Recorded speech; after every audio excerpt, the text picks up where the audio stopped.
예, 오늘 본문 말씀인 5장에서는 이제 솔로몬이 사랑하는 자신의 아들들에게 특별히 당부하고 있는 게 뭐냐면은 음녀를 조심하라, 이렇게 신신당부하고 있습니다. 이 미모의 여성의 그 외모의 아름다움에 취해가지고 이리저리 쓸려 다니다가는 인생을 망칠 수 있음을 경고하고 있습니다. 이 경고가 여기 5장에서만 5장 전체가 그렇고요. 또 6장 20절부터도 계속 또 반복되고 있고, 또 7장 전체 한 장 전체가 똑같은 내용이에요. 그러니까 이 솔로몬이 얼마나 이 성적인 타락을 강조하고 있는지를 우리가 알 수 있어요. 여기 1절을 보겠습니다. 5장 1절에 네 아들아, 내 지혜에 주의하며 내 명철에 내 귀를 기울여서 근신을 지키며 내 입술로 지식을 지키도록 하라. 이렇게 이제 자신의 아들들에게 자신의 말을 잘 듣고 마음판에 새기라고 이렇게 부탁하면서 이제 본격적으로 음녀의 위험성을 경고하는데, 3절에 대저 음녀의 입술은 꿀을 떨어뜨리며 그랬죠. 얼마나 달콤합니까 여러분, 꿀이. 그의 입은 기름보다 미끄러우나, 그러나 처음은 이렇게 좋아요. 그러나 나중은 쑥같이 쓰고 두 날 가진 칼같이 날카로우며 그의 발은 사지로 내려가며 그의 걸음은 수월로 나아가나니 그는 생명의 평탄한 길을 찾지 못하며 자기 길이 든든하지 못하여도 그것을 깨닫지 못하느니라 그랬어요. 그래서 이 음녀가 얼마나 위험한가, 그 여인의 외모, 그 외적인 아름다움과 화려함에 취해가지고 육체적인 쾌락에 휘둘리는 자들은요, 마치 사지로 내려가는 자와 같다는 거예요. 죽을 길로 가는 거죠 지금. 그리고 그 걸음은 수월로, 수월은 지옥이지요, 지옥으로 나아가는 그 길을 지금 가고 있다는 겁니다. 그래서 그렇게 사지로 수월로 내려가기 때문에 절대로 평탄한 길을 찾지 못하고 늘 그저 걱정과 근심과 불안과 이렇게 이제 살아가는데, 그렇게 살아가는지조차도, 자기가 얼마나 불행하게 살아가는지조차도 알지 모르면서 그렇게 살아간다는 거예요. 전혀 자기 길이 든든하지 못한데도 그걸 깨닫지 못합니다. 얼마나 참 불행한 인생이냔 말이죠. 그래서 여러분, 이 겉만 화려하게 치장하고 사치하게 하려고 하는 이런 여인은 정말 조심해야 돼요. 그는 속에는 겉은 그렇게 아름답고 화려할지 모르지만은요, 속에는 사람을 죽이는 독사가 들어있다니까요. 그래서 그런 여성을 정말 조심해야 됩니다, 남성들은. 근데 여성도 마찬가지예요. 여성도 어떤 남성을 조심해야 되느냐, 겉만 번지르한 이런 남성을요 정말 조심해야 돼. 그 겉은 아주 그냥 거의 멀건하고요, 아주 허우대도 좋고 잘생기고요, 그냥 탤런트 영화 배우같이, 장동건 같이 이렇게 생겼는데 속에 생각하는 것이 뱁새에 그 좁쌀만한 그 좁쌀 영감처럼 생각하는 게 얼마나 그렇게 좁은지 몰라요. 그리고 가치관이나 인생관, 세계관이 영 비틀어뜨려진 그런 사람들이 있어요 여러분. 이런 사람들, 그래서 남자나 여자나 그런 외모의 화려함에 취하면은요, 그 인생 망치는 그 십상이단 말이에요. 여러분, 이 버섯도 보면은요, 먹을 수 있는 버섯은 어떠죠? 별로 화려하지 않아요 겉은. 근데 독버섯은 굉장히 화려합니다. 그래서 그 외적인 그 화려함에 취해가지고 그것을 먹음직스러 해가지고 따먹다는, 큰일 날 수 있어요 여러분. 그래서 외모의 아름다움과 화려함을 추구하는 이런 자들은 거의 낭피하기 십상이에요. 그래서 이 속을 봐야 됩니다. 속 사람이 건강해야지 겉에 이 모습은요 사실은 그렇게 중요한 게 아니에요. 결혼해서 뭐 한 달, 두 달 정도, 그리고 한 1년 지나면요 그냥 시들해집니다, 여러분. 그래서 이 시집장가 가는 자녀들, 총각들, 여기 보니까 시집장가 갈 총각 아무도 없는데 보니까 정말 조심해야 돼. 겉만 화려하고 속이 병든 자들, 화려하고 사치한 삶을 추구하면서 속의 아름다움을 가꾸려고 하지 않는 이러한 상대를 배우자로 택한다는 것처럼 불행한 일이 없는 거예요, 이게. 속 사람이 건강해야 돼요. 인생관, 세계관, 역사관, 물질관, 가치관, 이 속 사람이 건강해야 됩니다. 예. 사람이요, 뭐 크기만 하면 나중에 그거 큰 몸을 유지하려면 그거 더 힘들어요. 김홍규 집사님이 키 커가지고 얼마나 힘듭니까? 그 큰 키를 유지하려면은. 우리는 아담 사이즈이기 때문에 뭐 아주 유지하는데도 별로 비용도 많이 안 들어요. 그래서 그런 외모 그런 게 중요한 게 아니고 속에 사람이 여러분 알차고 옹골차고 가치관, 인생관, 역사관, 물질관이 건강해야 돼요. 그래서 세계를 바라보는 이 세상 역사관, 우리나라에 대한 역사에 대해서 어떤 역사관을 갖고 있느냐, 이게 너무 중요합니다. 올바른 역사관을 가진 사람이 저런 그 태극기 부대에 휘둘리겠어요? 절대 그럴 수 없는 것입니다. 지금 이 역사에 대해서 전혀 모르는 사람들이 저 사람들이. 그래서 그런 사람들은 절대로 올바른 신앙의 소유자가 될 수가 없는 것입니다, 여러분. 그래서 이렇게 외모에 휘둘려 가지고 음녀에 휘둘리는 이 대가가 얼마나 큰 것인지 이제 솔로몬이 7절 이하부터 14절까지 경고하고 있어요. 7절에 그런즉 아들들아 나에게 들으며 내 입의 말을 버리지 말고 내 길을 그에게서 멀리하라. 여기 그라는 남성 대명사는 사실은 여성 대명사로 받아야 돼요, 이게. 그래서 여기서 내 길을 그에게서 멀리하라 할 때 그는 누구겠어요? 음녀죠. 그러니까 그녀로 받아야 돼. 그녀, 여성 대명사로 받아야 되는데 우리 성경은 전부 다 이 여성 대명사로 받아야 할 이 대명사를 남성 대명사로 그냥 다 받아버렸어요. 다른 모든 성경은 다 마찬가지입니다. 그러니까 성경을 번역할 때, 개정할 때 이런 것부터 개정을 해야 되는데 이거는 개정을 안 해. 또 개정하지 말아야 할, 개정할 필요가 없는 걸 또 개정해버려요. 또 참 희한한 사람들입니다. 그래서 여기서 그라는 것은 남자가 아니라 여자, 음녀를 멀리하라는 얘기입니다. 그래서 그의 집 문에도 가까이 가지 말라. 두렵건대 내 존영이 남에게 잃어버리게 되며 내 수완이 잔인한 자에게 빼앗기게 될까 하노라 그랬어요.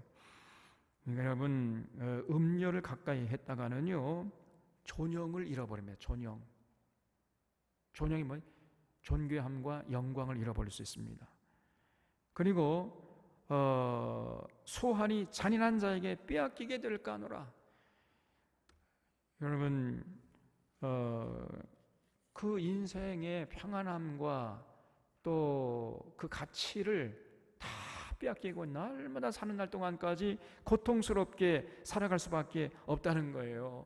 그렇기 때문에 절대로 그런 음녀의 집 문에도 가까이 하지 말라. 이렇게 지금 아들들에게 권고하고 있는 거죠.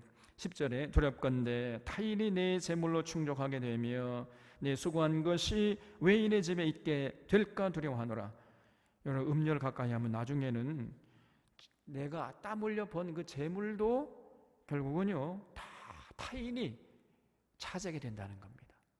재물도 다 잃어버리게 돼요. 그리고 두렵건대 마지막에 이르러 내 몸, 내 육체가 쇠갈 때에 내가 한탄하여 말하기를 내가 어찌하여 훈계를 싫어하며 내 마음이 꾸지람을 가히 여기고 내 선생의 목소리를 청종하지 아니하며 나를 가르치는 이에게 귀를 기울이지 아니하였던고 많은 무리들이 모인 중에서 큰 악에 빠지게 되었노라 하게 될까 염려하노라 그랬지요. 그리고요 재물을 잃게 될 뿐 아니라 내 육체가 쇠해진다는 거예요. 다시 말하면 건강도 유지할 수가 없다는 거예요. 건강도. 그래서 이 영적인 건강, 육체적인 건강, 정신적인 건강도 유지할 수가 없는 것입니다. 그래서 아이고 이제 그때 정신 차려가지고 다 명예도 잃어버리고 그저 재물도 잃어버리고 건강도 잃어버리고 모든 걸 다 잃어버린 이제 그때 비로소 아이고 내가 왜 그랬던 거 그렇게 후회하게 되면 그때는 이미 늦는다는 거예요. 그래서 이렇게 후회하게 될 때에는 이미 늦기 때문에 절대로 그런 미색에 홀리지 말라 이렇게 지금 솔로몬이 권고하고 있는 겁니다. 그러면 그 대신 어떻게 하라고 했느냐 15절에 너는 내 우물에서 물을 마시며 내 샘에서 흐르는 물을 마시라 그랬어요. 그래서 지금 여기 내 우물에서 물을 마시며 샘에서 흐르는 물을 마시라. 그러니까 우물과 샘이라는 것은 가정과 부부 관계예요. 가정의 행복과 그 부부 관계의 그 아름다움에서 만족하라는 것입니다. 이거를 비유적으로 표현하고 있습니다. 그래서 16절에 어찌하여 내 샘물을 집 밖으로 넘치게 하며 내 도랑물을 거리로 흘러가게 하겠느냐. 그 물이 내게만 있게 하고 타인과 더불어 그것을 나누지 말라. 내 샘으로 복되게 하라. 내가 젊어서 취한 아내를 즐거워하라 그랬어요. 그는 사랑스러운 암사슴 같고 아름다운 안노루 같으니 너는 그의 봄을 항상 족하게 여기며 그의 사랑을 항상 연모하라. 내 아들아 어찌하여 음녀를 연모하겠으며 어찌하여 이방 계집의 가슴을 안겠느냐 그랬죠. 여러분 이 남편이나 아내나 다 마찬가지. 집에서 가정에서 만족하지 못하고 길거리에 헤매지 말라는 겁니다. 결론적으로 젊어서 취한 아내에게 만족해야지 자꾸만 다른 곳에서 만족을 취하려고 하다가는요 그 인생 망치는 지름길이라는 거예요. 그래서 이리저리 헤매지 말라는 겁니다. 그래서 21절에 대제어 사람의 길은 여호와의 눈앞에 있나니 거기 한번 줄쳐보십시오. 사람의 길은 여호와의 눈앞에 있나니. 그래서 여러분 사람의 길 전부 여호와께서 지금 눈으로 보고 계신다는 사람의 모든 길이 여호와 눈앞에 있어요. 지금 이걸 하나님의 감찰이에요. 하나님의 감찰인데 무슨 감찰이냐? 거룩한 감찰이죠. 하나님의 거룩한 감찰을 경홀히 여기지 말라는 것입니다. 그가 그 사람의 모든 길을 평탄하게 하시느니라. 악인은 자기 악에 걸리며 그 죄의 죄에 매이나니 그는 훈계를 받지 아니함으로 말미암아 죽겠고 심히 미련함으로 말미암아 혼미하게 되느니라. 그렇죠? 그래서 이렇게 솔로몬의 권고를 무시하고 그냥 미색에 빠져가지고 이리저리 휘둘리고 살아가는 그런 사람은 결국은요 그 인생 망치는 지름길이라는 거죠. 그래서 정말 그 사실을 명심하고 일상 사는 날 동안까지 우리가 거룩하게 구별되게 살아가는 모습을 절대로 잃지 말아야 돼요. 그래서 여러분 우리가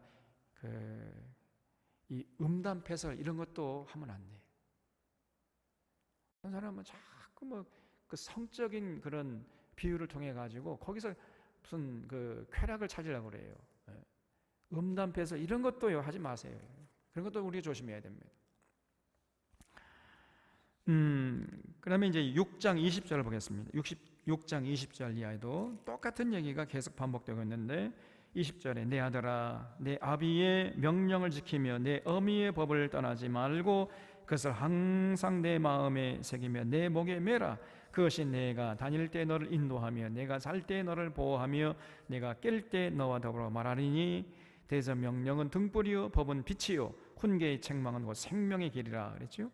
솔로몬이 이제 아들들에게 강하게 명령하고 또 훈계하고 책망하는 것 이것을 경홀히 듣지 말라. 오히려 그것이 생명의 길로 인도하는 것이라는 겁니다. 그러면서 이제 하는 얘기가 뭐냐? 악한 여인에게 빠지지 말라는 거예요. 악한 여인에게 이방 여인의 혀로 호리는 말에 빠지지 않게 하리라 그랬어요. 여러분 악한 여인에게 이방 여인의 혀로 호리는 말에 빠지게 되면요 그거는 이제 그 인생 망치는 지름길이죠. 내 마음에 그의 아름다움을 탐하지 말며 이게 그녀죠. 그녀의 아름다움을 탐하지 말며 그 여자의 눈꺼풀에 홀리지 말아라. 음료로 말미암아 사람이 한 조각 떡만 남게 되는 거예요. 이게 표현이 얼마나 절묘합니까? 그 음료 때문에 그 사람에게 한 조각 떡만 남게 돼. 모든 재물이 다 탕진돼 버립니다. 그리고 음란한 여인은 귀한 생명을 사냥하며 사람을요 지금 죽음의 늪으로 사지로 끌고 가는 그러한 결과를 낳게 된다는 거예요. 사람이 볼을 품고서야 어찌 그의 옷이 타지 아니하겠으며 사람이 숯불을 밟고서야 어찌 그의 발이 되지 아니하겠느냐 그랬죠. 여러분, 음녀와 어울리는 것은 마치 사람이 불을 품는 것과 마찬가지라는 거예요. 여러분, 그 불을 품으면 어떻게 되겠습니까? 여러분, 예? 한번 품에 안아 보시겠어요? 불을 한번 품어 보세요. 이 장작 더미를 한번 이렇게 품어봐 한번. 어떻게 되겠습니까?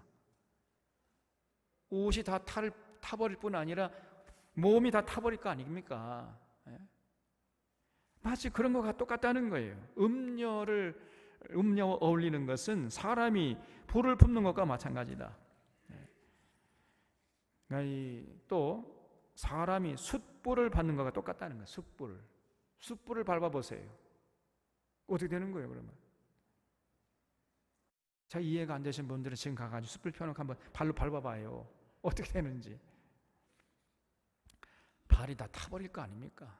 화상을 입고. 그러면 그 발이요 화상으로 썩어가면 그 절단해야 돼요. 그러니까 쉽게 말하면 인생 망치는 지름길이라는 거예요.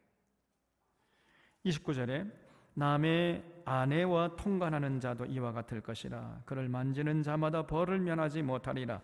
도둑이 만일 죄를 때에 배를 채우려고 도둑질하면 사람이 그를 멸시하지는 아니하려니와 들키면 7배를 갚아야 하리니 심지어 자기 집에 있는 것을 다 내주게 되리라. 여인과 간음하는 자는 무지한 자라. 이것을 행하는 자는 자기의 영혼을 망하게 하며 상함과 능력을 받고 부끄러움을 씻을 수 없게 되나니 남편이 투기로 분노하여 원수 갚는 날에 용서하지 아니하고 어떤 보상도 받지 아니하며 많은 산물을 줄지라도 듣지 아니하리라 그랬어요.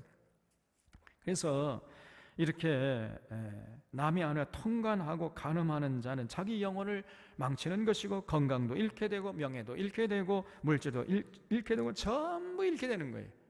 그래서 그 인생을 망치게 된다는 것입니다. 그래서 결코 그런 짓을 하지 말아라 이렇게 지금 권고하고 있고 7장에서 계속 그 이어지고 있어요. 7장 1절에 내 아들아 내 말을 지키며 내 계명을 간직하라. 내 계명을 지켜 살며 내 법을 내 눈동자처럼 지키라. 이것을 내 손가락에 매며 이것을 내 마음편에 새기라. 지혜에게 너는 내 노이라 하며 명철에게 너는 내 친족이라 하라. 그리하면 이것이 너를 지켜서 음녀에게. 그러니까요 지혜가 주는 유익 중에 제일 큰 유익 중에 하나가 뭐냐면요 음녀의 말에 빠지지 않게 해준다는 거예요. 이것이 지혜의 가장 큰 역할이에요. 음녀에게 말로 호리는 이방 여인에게 빠지지 않게 하리라 그랬어요. 그래서 솔로몬의 지혜를 소유하게 되면요 우리 음녀의 말에 놀아나지 않게 될 수 있다는 겁니다. 내가 내 집 들창으로 살창으로 내다보다가 어리석은 자 중에 젊은이 가운데 한치 없는 자를 보았노라. 그 거리를 지나 음녀의 골목 모퉁이로 가까이 하여 그 집 쪽으로 가는데 저물 때 황혼 때 깊은 밤 흑암 중에라. 아니 저물 때 황혼 때 깊은 밤 흑암 중에 왜 거리를 쏘다녀요? 빨리 집에 들어가지. 그때 이 기생의 옷을 입은 간교한 여인이 그를 맞으니 그 여인은 떠들며 완악하며 그의 발이 집에 머물지 아니하여 어떤 때는 거리 어떤 때는 광장 또 모퉁이마다 서서 사람을 기다리는 자라 그랬지요. 이런 그 여인의 이 거리의 여인에게 홀려가지고 그 여인을 따라가게 되면은요 어떻게 되느냐 그 말이에요. 그 여인이 그를 붙잡고 그에게 입맞추며 부끄러움을 모르는 얼굴로 그에게 말하되 내가 화목제를 드려 서원한 것을 오늘 갚았노라. 그러므로 내가 너를 맞으려고 나와 내 얼굴을 찾다가 너를 만났도다. 내 침상에는 요와 애굽의 문이 있는 이불을 폈고 모략과 심향과 계피를 뿌렸노라. 이러면서 유혹하는 거예요. 우리 집에 지금 아주 그냥 아주 향수를 떼어놓고 그냥 아름다운 그 침대에 아늑한 방이 있으니까 우리 집으로 가자 이렇게 유혹하는 거예요. 거기 떠나가면 큰일이라는 겁니다. 18절에 오라 우리가 아침까지 흡족하게 서로 사랑하며 사랑함으로 희락하자. 남편은 집을 떠나 먼 길을 갔는데 은주머니를 가졌은즉 보름날에나 집에 돌아오리라 하여 여러 가지 고운 말로 유혹하며 입에 호리는 말로 꿰물어 젊은이가 곧 그를 따라갔다는 거예요. 이 사지로 죽음으로 이제 걸어가는 거예요. 이게. 마치 소가 도수장으로 가는 것 같다는 거죠. 이게. 이걸 잊지 말라는 겁니다. 소가 도수장으로 가는 것 같고 미련한 자가 벌을 받으려고 쇠사슬에 매이러 가는 것과 같도다. 필경 화살이 그 간을 뚫게 되리라 그랬어요. 그런 여자를 따라갔다가는요 화살이 그 간을 뚫어버리게 되는 거예요. 죽을지도 모르고 따라가는 것이요. 새가 빨리 그물로 들어가되, 여러분 새가요 새를 잡을 때 이제 이렇게 모기를 쭉 모이를 이렇게 늘어놓고 맨 끝에다가 바가지를 이렇게 그죠 세워놓잖아요. 그러면 새가 모이를 쭉쭉쭉쭉 먹는데 정신을 팔려가지고 바가지 속으로 들어가는지도 모르고 그냥 들어갔다가 그냥 잡혀버리는 거 아닙니까? 마치 그런 것 같다는 거예요. 새가 빨리 그물로 들어가되 그 생명을 잃어버릴 줄을 알지 못함과 같으니라. 이제 내 아들들아 내 말을 듣고 내 입의 말에 주의하라. 내 마음이 음녀의 길로 치우치지 말며 그 길에 미혹되지 말지어다. 대저 그가 많은 사람을 상하여 엎드러지게 하였나니 그에게 죽은 자가 허다하니라 그랬어요. 이는 마치 저는 또 다른 말, 이 거미줄에 걸리는 이 잠자리 같이 거기서 헤어날 수가 없습니다. 그러면 이 거미줄에 걸리면 어떻게 되는 거예요? 거미 밥이 되는 거죠. 그래서 죽은 자가 허다한다 그 말이에요. 그래서 그의 집은 수월의 길이라 사망의 방으로 내려가느니라 그랬지요. 이렇게 지금 솔로몬이요 자기 아들들에게 신신당부해 계속 똑같은 말을 반복하고 있지요. 음녀의 미색에 취하지 말라. 음녀의 말에 그 홀리는 말에 넘어가지 말아라. 이렇게 이제 자기 아들들에게 신신당부해 놓고는요. 그러는 이제 솔로몬 자기는 1000명의 이방 여인을 품에 안았어요. 이 솔로몬이 참 기가 막히죠. 그래서 솔로몬이 나중에 많이 타락했잖아요. 그렇게 지혜로웠던 솔로몬도 그 이방 여인의 1000명의 침합 자락에서 헤어나지 못하다가 나중에는 전부 우상 숭배하게 만들고 전 국민들을 우상 숭배의 길로 끌고 가고 전 국토를 그저 만국 우상 박람회장으로 만들어 버렸습니다. 나중에는 결국은 솔로몬이 죽자마자 나라가 두 쪽이 나고 말이죠. 남과 북이 갈라져 가지고 각각의 역사를 기록하는 이런 비극적인 결과를 낳게 됐던 거예요. 그래서 여러분 이 솔로몬의 권고를 우리가 정말 마음에 새겨 뼛속 깊이 새겨야 됩니다. 그래서 우리가 하지 않겠다 이 결심해서 되는 게 아니에요.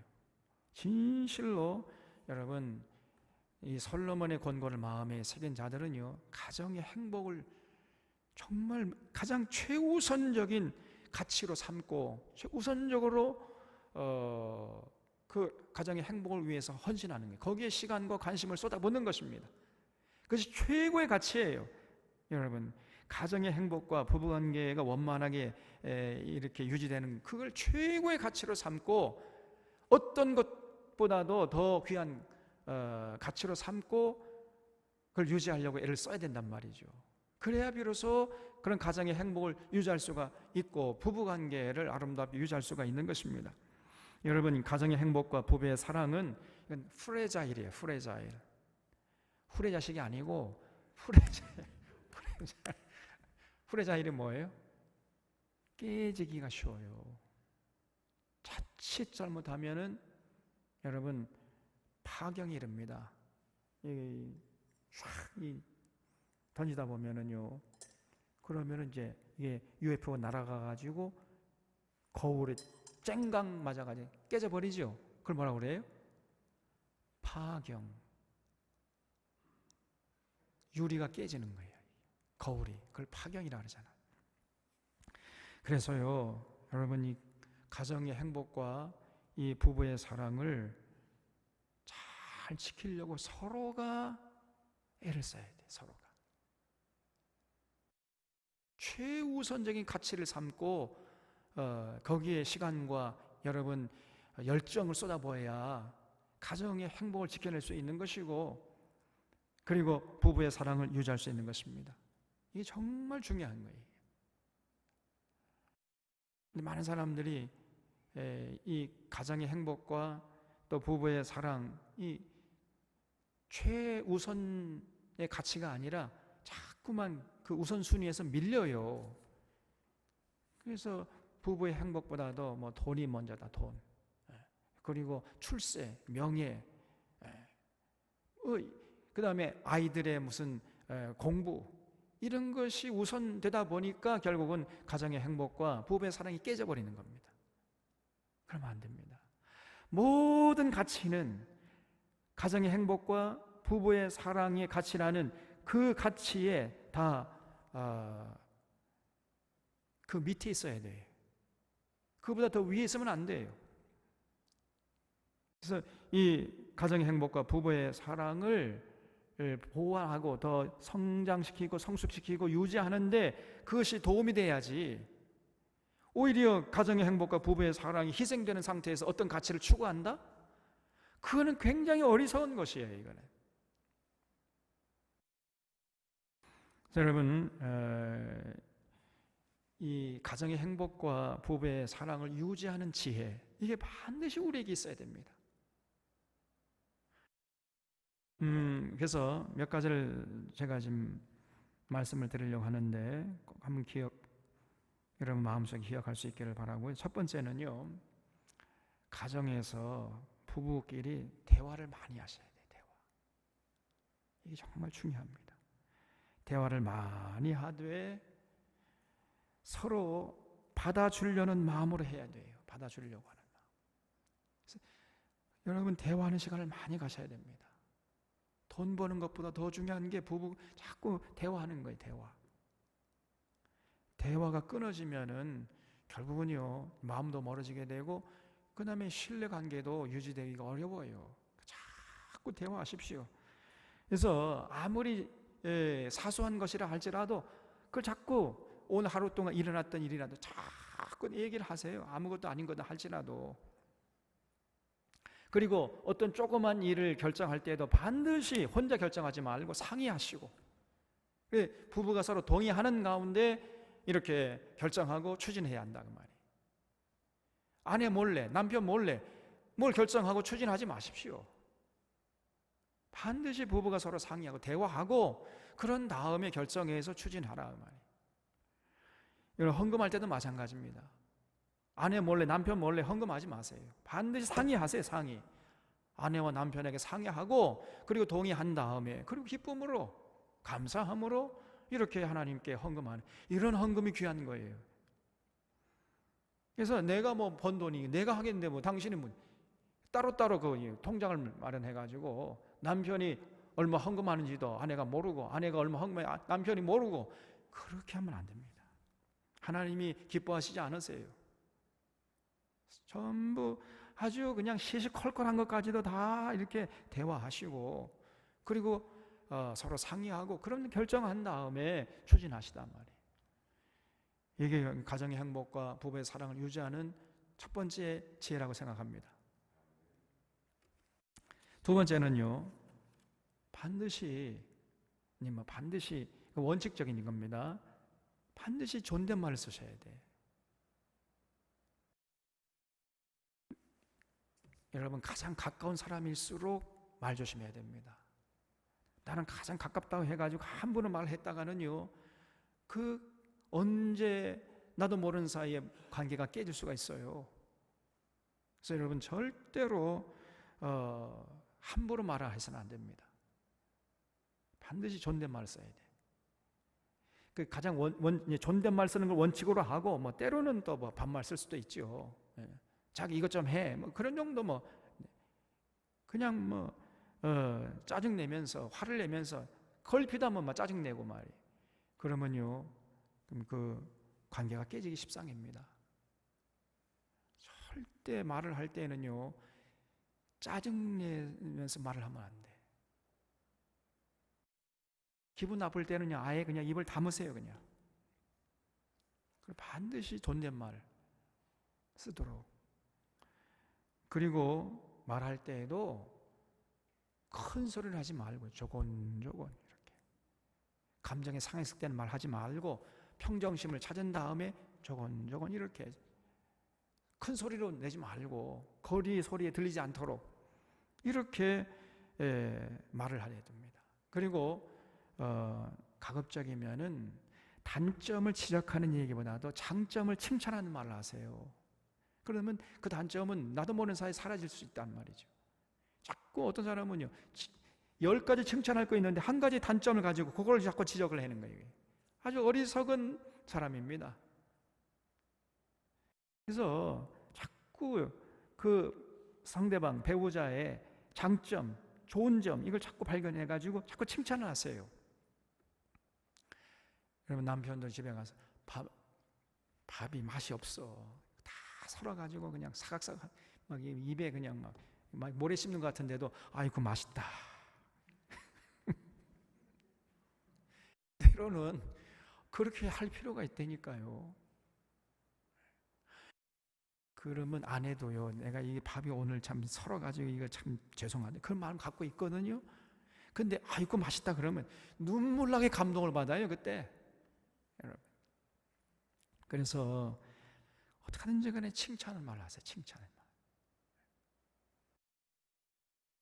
그리고요, 세 번째는 항상 존중하고자 하는 마음을 잃지 말아야 됩니다.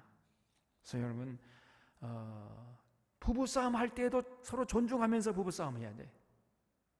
예? 이거 절대로 잃지 마세요. 우리가 살다 보면은 감정이 상하고 막 화가 나고 그래서 막 부부싸움 할 때도 있어요. 저도 부부싸움 안 되니까요.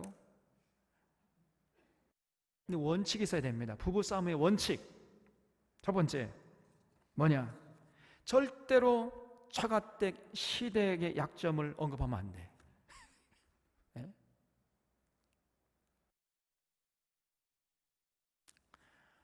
아이고 이번에 명절에 자기네 집에 저희 처가댁 갔더니 그게 뭐냐고 말이에요.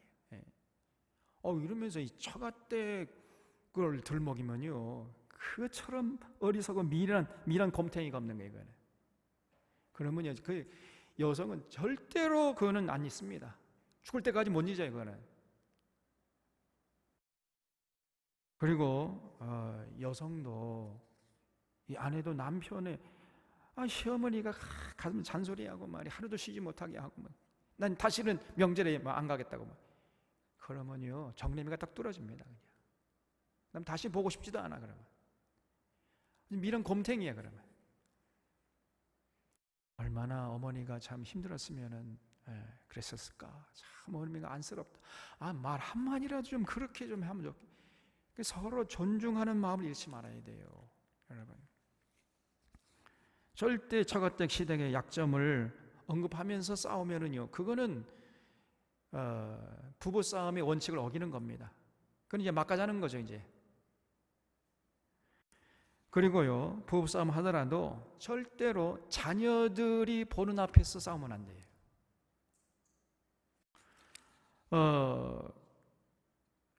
그래서 싸우더라도요, 자녀들이 다 잔 다음에 조용히 일어나가지고 이제 저 베란다에 모여. 그래서 조곤조곤, 자녀가 깨우면 안 되니까 그렇게 부부싸움 하세요. 서로 존중해 가면서. 부부싸움 되겠습니까? 그래서 서로 존중하는 모습을 여러분 상대방이 느끼도록, 그리고 자녀들이 느끼도록 그렇게 만들어줘야 됩니다. 야, 우리 부모님은 서로가 이렇게 존중하고 서로 존경하는구나. 이거를 어린 시절부터 보고 배우도록 이렇게 됩니다. 그래야 그 아이들이요, 자녀들이 나중에 커서 그 부모가 하는 그대로 하는 것입니다. 만약에 아빠가 엄마를 무시하잖아요, 함부로 대하잖아요, 그러면 자녀들이 보고 또 자기 아내를 그렇게 무시합니다. 틀림없어요, 이게. 그리고 아내가 자기 남편을 무시하는 것을 애들이 봤잖아요. 그러면 결국은요, 그 여자도 시집가 가지고 자기 남편을 무시해. 그렇게 되게 돼 있습니다. 이게 다 다 보고 배우는 거예요. 이게. 정말 조심해야 됩니다. 항상 존중하는 마음을 잃지 말아야 돼요. 그래서요, 여러분 그 식사할 때에도 자녀들 앞에서 물론 마음속으로는 남편이 밉지만은 그런데 아들 본 앞에서 가장 맛있는 거, 그리고 식기도 가장 좋은 식기에 담아가지고 이거는 아빠 몫이다, 이렇게 해야 돼요. 여러분, 남편이 사랑스러워 미워 죽겠어 지금. 그래도 그렇게 하시란 말이에요. 신의 자매. 네? 그리고 남편도 아이들 보는 앞에서 그 엄마를 비판하는 그런 얘기 하면 안 돼요. 엄마가 참 훌륭하다 얘들아, 이렇게 어려운 집에 와가지고 너희들을 위해서 이렇게 희생했다, 엄마의 그 사랑을 잊지 말아야 된다. 항상 이렇게 그 엄마 아빠가 서로 존경하고 서로 존중해주는 이런 모습을, 그런 마음을 자녀들이 느끼도록 그렇게 행동을 해야 됩니다. 이것이 지혜예요. 이게 실제로는 그렇지 않다 할지라도 자식 앞에서는 그렇게 행동하시라고 말이에요.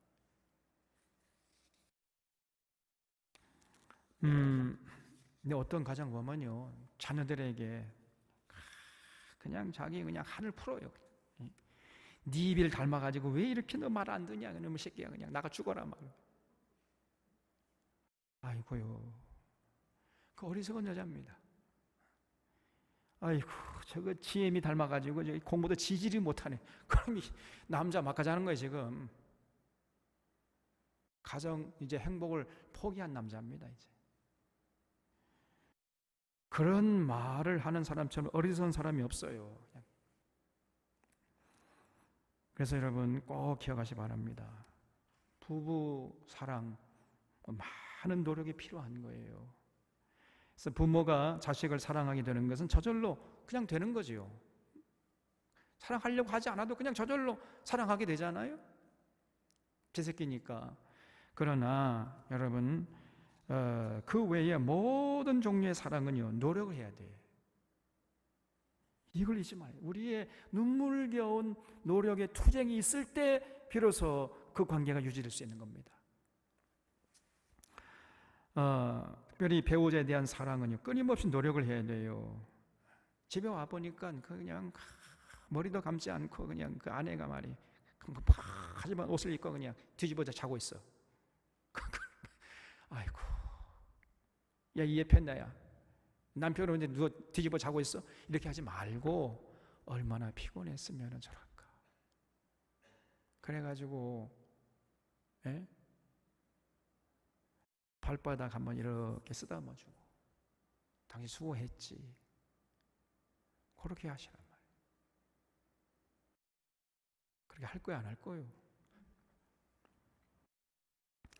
여러분, 이 발냄새 폴폴 나는 남편의 양말을 세탁기에 집어넣으면서 아이고 내 팔자야, 아이고 내 팔자, 이렇게 하지 말고, 아이고 우리 가정을 먹여 살리기 위해서 우리 남편이 얼마나 이 고생했으면 이렇게 발에서 냄새가 야 꼬랑내지만 너무 향기가 좋다. 그래서 그런 마음을 잃지 않도록 스스로 노력을 해야 됩니다. 그리고요, 5번째로 사생활을 존중해 줘야 됩니다. 사생활. 여러분, 결혼이라는 거는 서로 소유하는 것이 아니라 그랬지요. 제가 늘 결혼 주례할 때 얘기하는 게 뭐냐면, 결혼은 마주 보는 것이 아니라 뭐라 그랬어요? 내가 하도 많이 해가지고 여러분 외울 텐데, 함께 보는 것이죠. 마주 보는 것이 아니라 함께 보는 것입니다. 그래서 저 비전을 향해서 함께 손에 손을 잡고 달려나가는 거예요. 결혼이라는 건 결코 상대방을 내 걸로, 내가 그냥 통제하고 내 소유가 되도록 만드는 것이 결혼이 아니에요. 오히려 진정한 결혼은요, 서로 존중해줘 가지고 서로 사생활을 보장해 주는 거예요. 그래서 그 배우자의 어떤 사생활을 더 극대화시키려고, 더 존중해주고, 그리고 그 배우자가 뭐 하고 싶은 거 있으면 절대적으로 후원해 주는 거예요. 이게. 그것이 진정한 사랑입니다, 여러분. 사랑이라는 꽁꽁 묶어두고 내 통제권 안에 이렇게 묶어두는 게 이게 사랑이 아니고, 진정한 사랑은요, 마음껏 훨훨 자유롭게 하늘을 비상하도록 놔주는 거예요. 그게 진짜 사랑이에요. 그래서 여러분, 각자 시간과 생활, 그리고 가능하다면 각자의 공간도 좀 여러분 존중하고 배려해 줄 그럴 필요가 있어요. 그런 넓은 마음이 필요한 것입니다. 하고 싶은 일이 있다면요, 마음껏 하도록 배려해 줘요. 마음껏. 당신이 하는 일이라면 내가 절대적으로 밀어주겠다. 그리고 자꾸 격려해. 아니야, 할 수 있어. 내가 보니까 당신 재능이 있어. 해봐. 자꾸 격려해 줘요. 그리고 때로 여러분, 그 아내가 친구들하고 뭐 여행 다녀오는 거, 남자들은 뭐 많이 갈 수 있잖아요. 근데 여성들이 그 가기 힘드니까 때때로 이 친구들하고 이렇게 여고생 친구들하고 이렇게 뭐 가을에 한 2박 3일 정도 이렇게 여행 가는 기회도 한번 만들어서 갔다 오라고 좀 해봐요. 그러면요, 우리 남편 최고다. 밥상에 식탁이 달라질 겁니다, 여러분. 그렇게 배려를 해주란 말이에요. 그래서 사생활을 존중해 줘야 됩니다. 그 남편들은요, 가장 행복함을 느끼는 순간이 통계 설문조사 해보니까 언제냐? 직장에서 퇴근해가지고 집에 돌아와서 발 씻고 소파에 앉아가지고 TV 리모컨 돌릴 때가 가장 행복한 여러분. 그러니까 그런 남편 보고 아이고 꼴보기 싫어. 그렇게 하지 말고 그 사생활을 존중해 주라고 말이에요. 그냥 내버려 둬요. 아, 지금 남편이 지금 피로를 풀고 있는 거구나, 이 생각하고 그냥 그 사생활을 즐기도록 내버려 두라고 말이에요. 당신 지금 그럴 시간이 있어? 이거 좀 도와달라니까. 그러지 말고. 그리고요, 6번째는 가정 예배 드려야 됩니다. 가정 예배. 그래서 서로 제가 그 말씀드렸잖아요. 같은 인생관, 세계관, 역사관, 가치관, 물질관, 이게 공유를 해야 돼요. 그래야 영적으로, 정신적으로, 육체적으로 하나 될 수 있는 겁니다. 이 인생관, 가치관, 역사관, 물질관, 세계관이 같지 않으면은, 그러면은 영적으로, 정신적으로 하나 될 수 없어요. 그냥 단지 육체적으로 하나 된다, 이거는요, 말초적인 쾌락을 추구하는, 그거는 굉장히 깨지기 쉽습니다. 육체적으로만 하나 되는 것처럼 이거는 위험한 일이 없는 거예요. 우리가 인간일진데 이게 짐승이 아니잖아요. 우리 인간은 여러분, 짐승이라는 거는 뭐 육체적인 관계로 만족할 줄 모르지만은 인간이란 절대로 육체적인 관계로 만족할 수가 없어요. 정신적으로, 영적으로 하나 된 가운데서 육체적으로 하나 될 때 그 희열이라는 것은 말로 형용할 수가 없는 것입니다. 그래서 여러분, 이런 가정 예배를 통해서 영적으로, 정신적으로 하나 될 수 있는 기회를 가지는 거예요. 그래서 말씀을 가지고 서로 대화하면서 서로 인생과 가치관, 세계, 역사와 물질관을 서로 조정해 가지고 같이 공유하도록, 그 시간이 너무너무 중요한 거예요, 이게.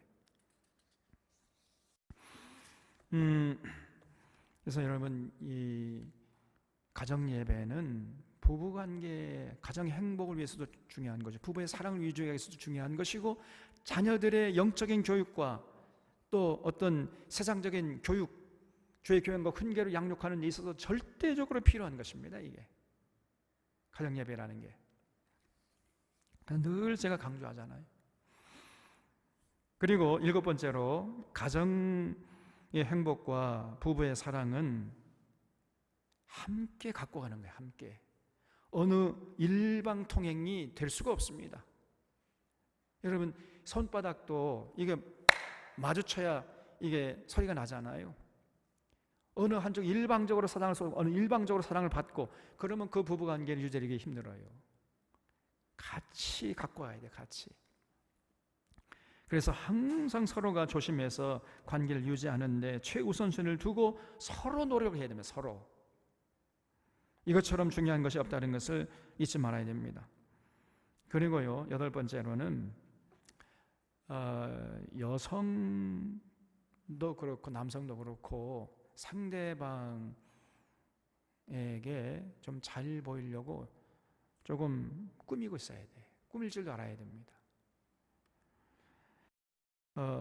그리고 그래서 여성들도 이제 남편이 이제 집에 돌아올 쯤 되면은 너무 퍼져 있지 말고 좀 이렇게 화장도 하고 여기 매니큐어도 좀 매니큐어는 여기 뭐 입에 그 뭐죠? 립스틱도 좀 칠하고 그리고 이 귀걸이도 좀 하고 그래요. 여러분 귀걸이는 어디서 한다고 그래요? 언제 어디서 하라고 그랬죠 제가? 밖에 나갈 때 외간 남자 만날 때 하라고 한 게 아니고 귀걸이 원래 목적인 집안에서 남편에게 남편 보라고 하는 거예요. 그게 제가 여러분 성경할 때 말씀드렸잖아요. 근데 지금 거꾸로 하고 있어요. 집에서 남편 올 때는 그 귀걸이 빼놔. 그리고 밖에 나갈 때 또 귀걸이 하고 나간다는 말이에요.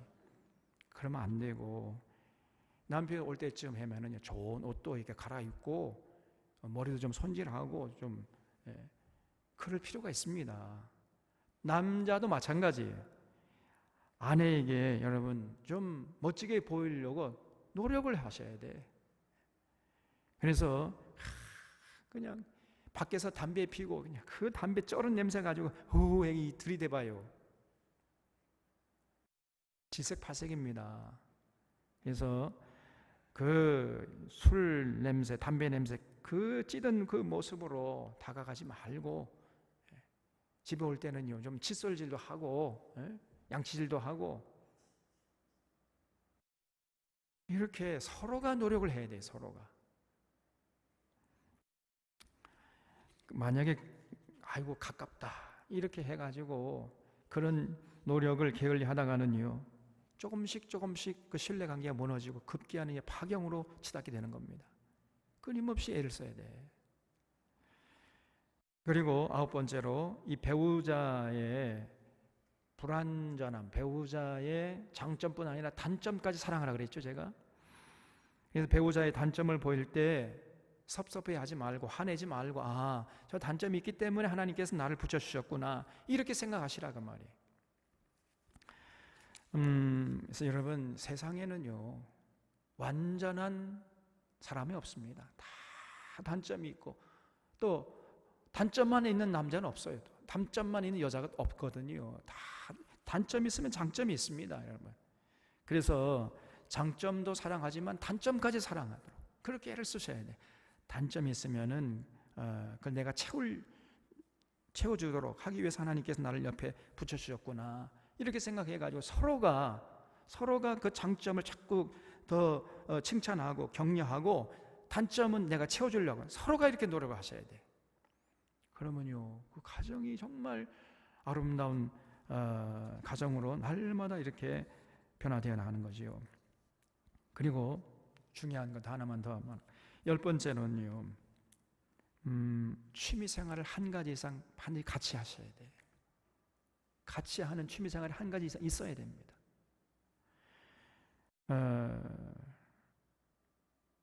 탁구도 여러분 우리 보면 지금 부부가 같이 치는 게 얼마나 아름다워요. 또 자전거도 같이 타고 다녀. 이렇게 등산도 같이 가고 뭐 맛있는 거 먹을 때 같이 다니고 이렇게 항상 취미생활을 한 가지 이상 같이 하는 게 있어야 됩니다. 여러분 나이가 들수록 더 그게 필요해요. 정 취미생활 같이 할 게 없으면 어떡하느냐? 서로 등 밀어줘 뒤에서. 서로가 여러분 이 등 밀어주는 것도 굉장히 좋은 거 아닙니까? 서로 피로를 풀어주는 거. 그래서 취미생활 같이 하고 또 여행도 같이 다니고 그렇게 서로가 애를 써요. 시간을 내 가지고 바쁘고 피곤하지만은 그래도 시간을 내서 여행도 같이 다니고 취미생활 같이 하고 이렇게 해서 서로가 애를 써야 됩니다. 노력을 해야 돼요. 그래서 우리 서론의 가정은 언제나 행복하고 항상 그 가정에서 우물에서 나는 행복의 샘물을 흠뻑 받아 마시는 복된 자들로 끝까지 승리할 수 있기를 바랍니다. 좀 기도하시겠습니다.